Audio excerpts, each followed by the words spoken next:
আসসালামু আলাইকুম ওরহমতুল্লাহ। ব্ল্যাক ম্যাজিক চ্যানেলের পক্ষ থেকে আপনাদের সবাইকে জানাচ্ছি স্বাগত। আজ আমি আপনাদের সামনে একটি খুব সহজে সন্তান লাভের একটা তদবির নিয়ে আসলাম, আর এটা দিয়ে আপনার মোহাব্বত করা যাবে। দুইটাই আজকে আপনাদেরকে বিদ্যা দেব, যে বিদ্যার মাধ্যমে সন্তানও লাভ করতে পারবেন, একটা নকশার মাধ্যমে আবার মোহাব্বতও করা যাবে। দুই প্রকার নিয়ম। সম্পূর্ণ ধৈর্য সহকারে ভিডিওটা দেখতে থাকেন। যে উদ্দেশ্য কাজ করুন না কেন, ওই উদ্দেশ্যটা আপনার সফল হবে। ভিডিওটা সম্পূর্ণ দেখলে বুঝতে পারবেন কাজ কীভাবে করবেন। আর যারা এখনও পর্যন্ত তান্ত্রিক ব্ল্যাক ম্যাজিক চ্যানেলটি সাবস্ক্রাইব করেন নাই, দয়া করে মেহেরবানি করে সাবস্ক্রাইব করবেন। অনেকে পার্সোনালভাবে কাজ করাইতে চান, অনেক সমস্যায় আছেন, সরাসরি আপনারা আমার সাথে যোগাযোগ করবেন। আমি ইনশাল্লাহ আপনাদেরকে গ্যারান্টি দিয়ে কাজ করে দেব। যে কোনো সমস্যার সমাধান ইনশাল্লাহ করাইয়া নিতে পারেন। চলুন আমি আপনাদেরকে সম্পূর্ণ নিয়মকানুন বলে দিতেছি।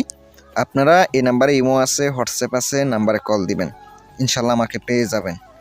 আর যে নকশাটি দেখতে পাচ্ছেন, আপনি যদি কোনো কাউকে বশ করতেছেন, এটা আলাদা হবে নিয়ম। যদি আপনার সন্তান হওয়ার জন্য যদি এরকম কিছু করেন, তাহলে আপনার এটা আলাদা হবে নিয়ম। কারণ আপনি যদি সন্তান হওয়ার ক্ষেত্রে যদি আপনি এটা ব্যবহার করেন, শুধু ব্যবহার করতে হবে। ব্যবহার করার জন্য আপনাকে জাফরানের কালি দ্বারা আপনাকে নকশাটি বুঝপত্রে সুন্দর করে লিখতে হবে, কোনো ভুল করা যাবে না। সুন্দর করে নকশাটা লিখিতে হবে।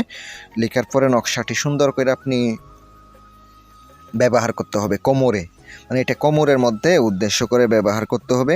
ছেলে মেয়ে দুইজনকে ব্যবহার করতে হবে। এবার বুঝতে পারছেন।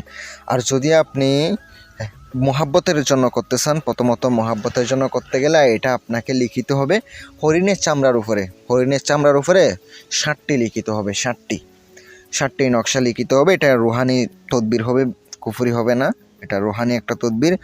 আর এটা আপনাকে লিখিত হবে রবিবার সকালবেলা, যদি আপনি সোমবারের দিন লেখেন জোহরের নামাজের পরে। আর যদি আপনি বৃহস্পতিবারের দিন লেখেন, তাহলে আপনাকে আসরের নামাজের পরে লিখিত হবে। নকশাটা আপনার লেখা শেষ। এবার লেখার পরে নকশার মধ্যে নিচে অবশ্যই নাম লিখিত হবে, দুই ব্যক্তির নাম, দুই ব্যক্তির মা বাবার নাম, উদ্দেশ্যের কথা নকশার নিচে লিখে দিতে হবে। অমুকের পুত্র অমুককে, অথবা অমুকের কন্যা অমুককে অমুকের বশ করে দাও, এটা অবশ্যই লিখে দিবেন। আর অবশ্য নকশা কিন্তু প্রাণ প্রতিষ্ঠা করতে হবে। প্রত্যেকটা নকশা জাগ্রত করে নিতে হবে ইসলামিকভাবে।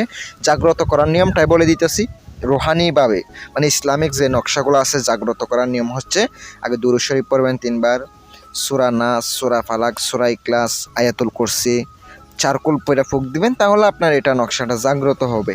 নকশা লেখার আগে পরে অবশ্যই দুরূদ শরীফ পড়বেন, দুরূদ শরীফ অবশ্যই পড়তে হবে। পরে আপনাকে কাজটা করতে হবে। নকশা 60টি লেখার পরে আপনি 3 দিনে 3টা আগুনের মধ্যে আপনাকে জ্বালাইতে হবে।